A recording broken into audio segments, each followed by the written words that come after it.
I often get emails asking a similar question, especially people who have been watching my videos for a while. So this particular viewer sent me an email saying that she received an annulment under canon law 1095-2. She and her husband were married almost 20 years. They had several children, and then her husband came out as gay.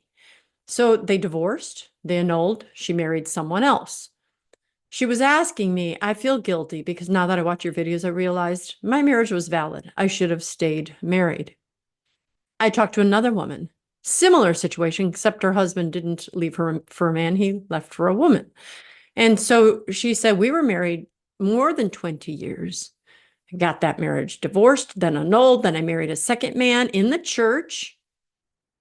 And I know that I should have never divorced my first husband. And I even talked to him. And I said, I think I made a mistake by divorcing and annulling you. And he agreed. And she's like, what should I do? I think I need to go back to my first husband. Well, today I had a post, comment on one of my videos, and I love comments, but sometimes people are snarky. And I don't care what other people say, but it's like, geez, if you really want to be taken seriously, say something, even if it's negative, say it with intellect and say it nicely. But this person's like, don't even bother talking to her because bacon's against annulments. Of course, I barely respond to anything like that, but I did say, well, then you don't listen to my videos. Because how can I be against annulment if Jesus himself is for them? Because I want to take in, this is where a lot of our Catholics, and Protestants get messed up. Because in Matthew 5:34, nope, 31 and 32, Jesus says, it was also said, whoever divorces his wife must give her a bill of divorce. But I say to you, whoever divorces his wife, unless it is unlawful, causes her to commit adultery. And whoever marries a divorced woman commits adultery. Many Protestants have translated that word porneia into, oh, that's infidelity, if you're unfaithful. Well, geez, 500 million people are unfaithful. And Jesus said, no.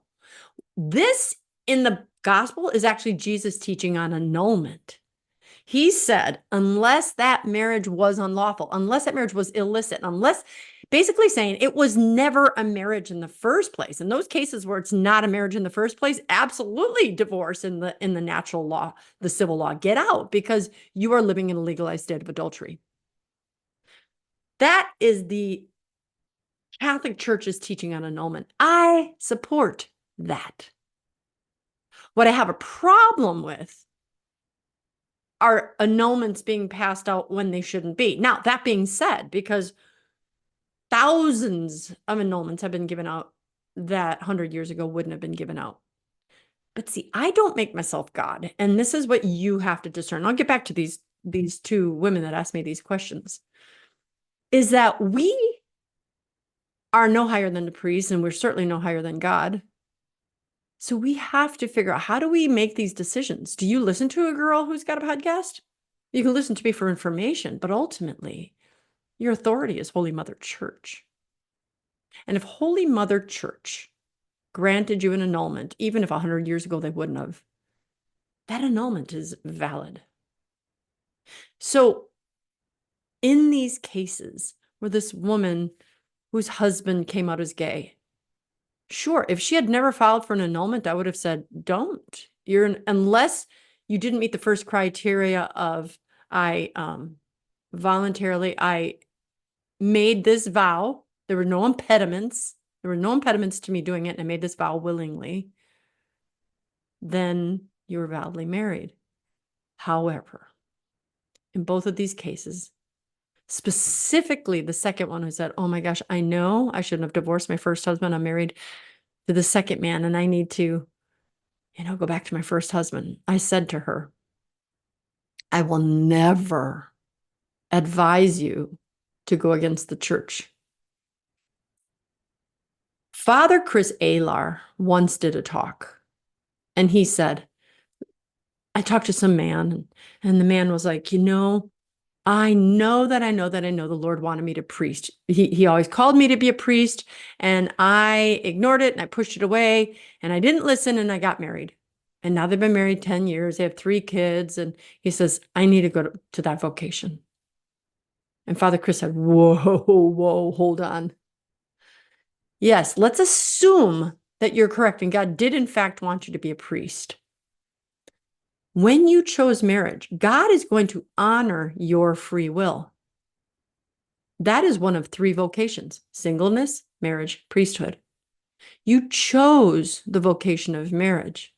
So now you give it your all. You don't leave one vow to go to another. And so what I say to this woman is, yeah, if you had talked to me before you annulled that marriage and got into the second marriage, which technically, according to the church, is your first and only marriage, I would have advised you to fight for your first marriage. But I'm going to say the same thing to that woman that Father Chris said to that man who thought he should have been a priest. Now that you're in that second marriage, which of course is truly just a first marriage, you give that marriage everything you can. You give it your all.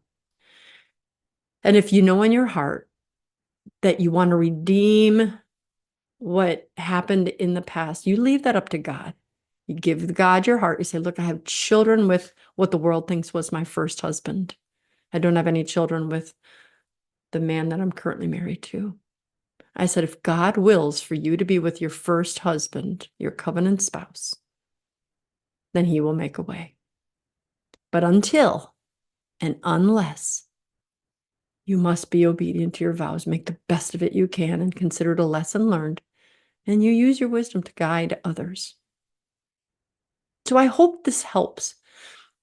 Whether your spouse left because they were gay, which there's no such thing as being gay, if they left because they have same-sex attraction, they struggle with it, or whether they left because they had an affair, whether they left because of alcoholism, or whatever the reason was. Once that marriage, you fight for that marriage, no matter what. But if the church said it never existed, you worry about what the church says. If they made a mistake in granting the annulment, they will have to answer to God, not you. I hope that makes sense. Do you have any questions? Reach me at Christine@breakfastwithbacon.com. God bless you.